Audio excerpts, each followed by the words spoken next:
Hi everybody, it's back to Stuart's Kitchen again. Earlier I made my pie because it's Pie Day Friday. Now this is the finish of the bread that I've started. This is the bowl and that's the dough in there. So it did rise, doubled in size actually. It did really well, look at that. Oh, one thing I didn't mention, the pie from before, I baked it at 425 convection oven for 40 minutes. After 40 minutes, it wasn't quite ready, so I did another 5, maybe 8 minutes more. So just check your oven. Test with a toothpick on your apples. Make sure they're soft but not hard, because I don't like hard apples in an apple pie, that is. Also, conventional oven, you may go longer.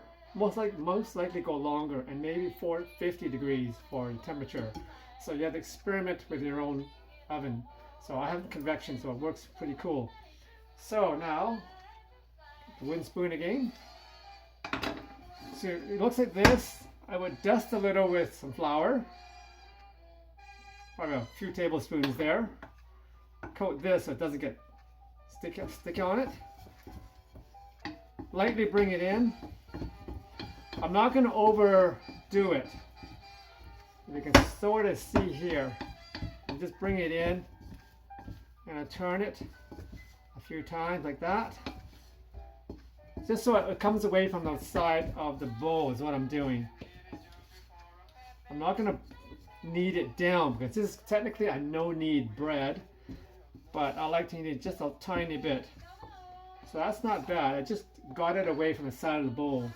And I might need some flour here, just a tad like that. So open it up. Try not to drop this bowl because it's an expensive bowl.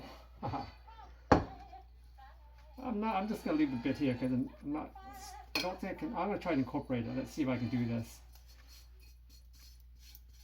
Okay, that's not too much wastage. I'll just let that go. So with this, I'm gonna lightly knead it sort of until it incorporates this dough. The flour, that is, incorporates the flour more. I will fold it a few times. But it's not a heavy knead. I'm just trying to hopefully incorporate this dough so it's one thing, one sort of lightly sticky dough. I probably could have used a softer, wetter dough earlier, I think.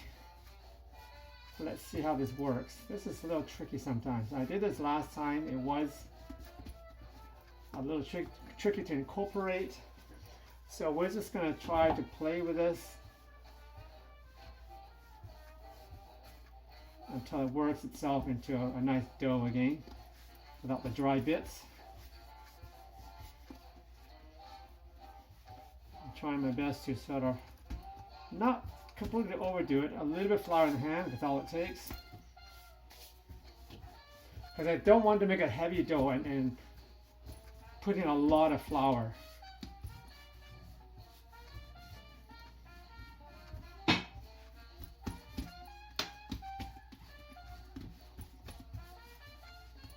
So a relatively light kneading here without too much stretch. I'm not going to be able to incorporate these bits of dough because it would require too much kneading. So I'm just softening this so it becomes one again without any dryness. The flour, oops, sorry. This flour here actually. There we go. Music in the background is just some Lindy Hop swing music because I'm a Lindy dancer also, plus a West Coast swing dancer.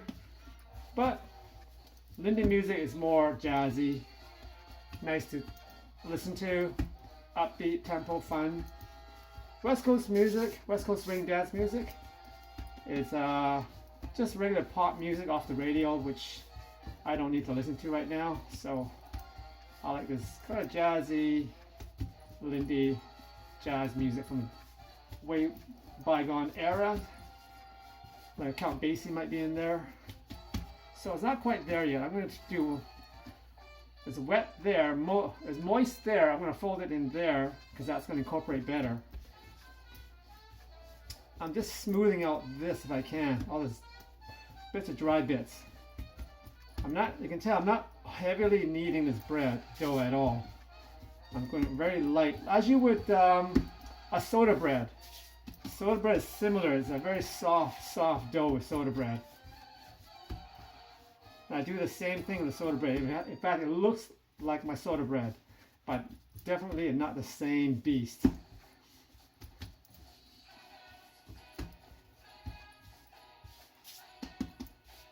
Just lightly flour like that. You can tell it's very light. We're almost there. See, when I'm kneading this, the seam starts to disappear on its own because it's kind of moist-ish, not sticky, but there's just enough flour on it that it doesn't stick to my hands a lot. That's all I'm trying to do here. It's still very soft dough. Bounce a little bit.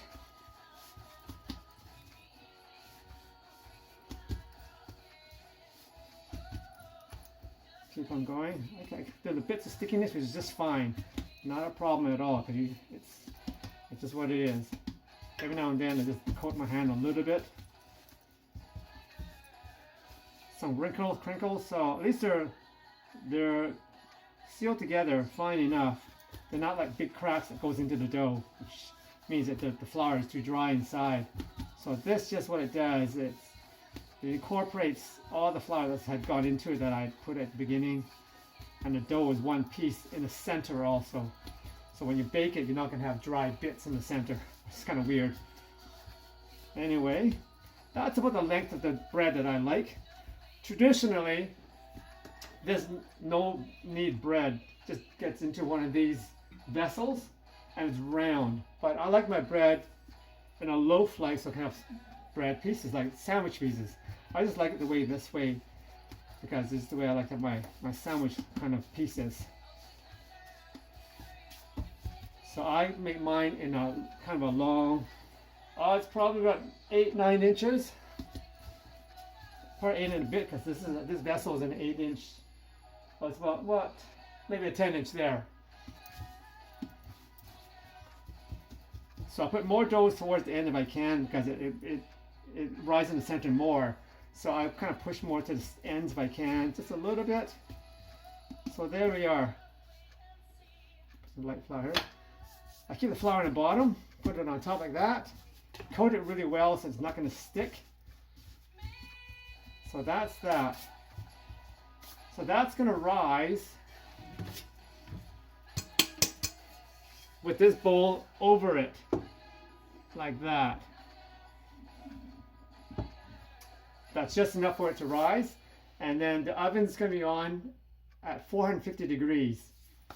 To bake it, the dough is going to go into this enamel Dutch oven. This Le Creuset, I just love it.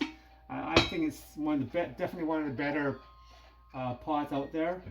And truly expensive. Gotta find it on sale if you can. I happen to have two because they're so good. There's good copycats out there, sort of. I think there's Lodge brand. Stubb, I think, is the other one. Is a decent brand that's cheaper for sure. This is not French. So eventually this is going to go in there. But this gets heated in the oven at 450 degrees. 450 with the lid on. So we'll let that go. You could use a larger one if you happen to have this size. I happen to have both. That other one fits just right. So this one, I suppose you would do it the long way like that and heat it up as you would the other one at 450 degrees. So we're going to leave that and we'll come back for half an hour. I do about half an hour of rising. You know, even though the oven's on for half an hour, it takes a while to heat up too, depending on the oven. So half an hour I think is a nice time to raise this, let this dough rise. 20 minutes, half an hour, we shall see.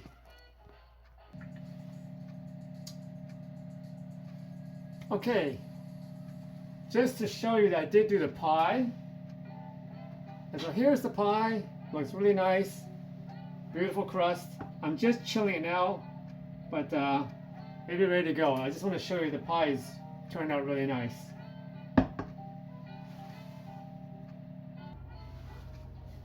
Okay, I think it's been close to half an hour. I don't even know, but it seems right. And I'll lift this, we shall see.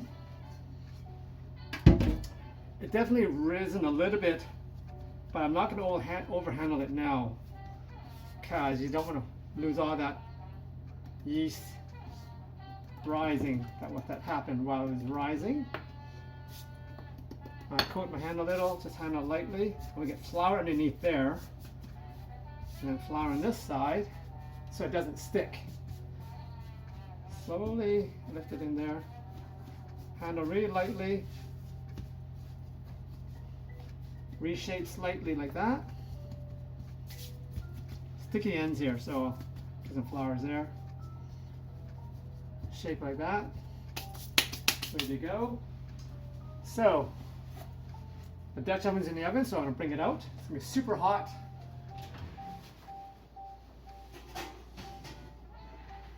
There we go. Now, hopefully I can bring it over here so we still see what I'm doing. Lid off. And let's delicately lift this. Make sure there's flour on the bottoms, because that prevents from sticking later, if it sticks at all. It's going to burn off anyway, so it doesn't really matter. Okay, here it goes. Carefully lift it. Drop it in. Now, let's see if you can see this. Bring it over here, so maybe hopefully you can see a little bit.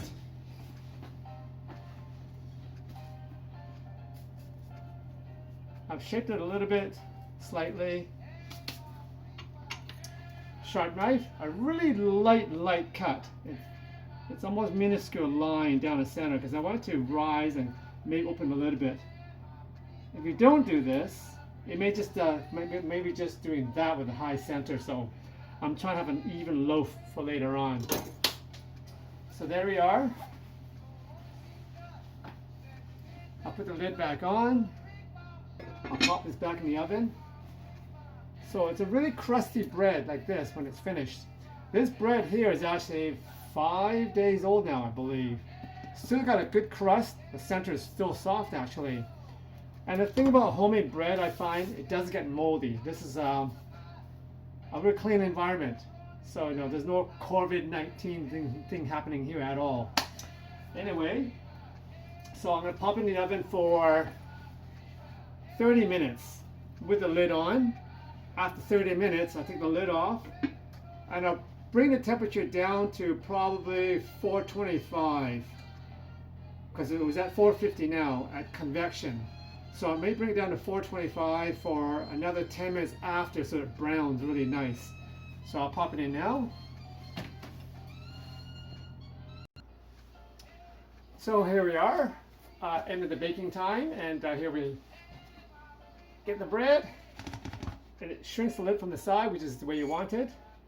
Slightly darker, because I baked it for an extra 10 minutes after the first 40. So let me put that down there. Hollow, as they say. Crunchy crust. Oh, this is so good. And there we are. So there's the pie for my Pie Day Friday, with the addition of the bread. So I hope you enjoyed that, and it's my Friday night. Okay, thanks everybody. Stuart's Kitchen.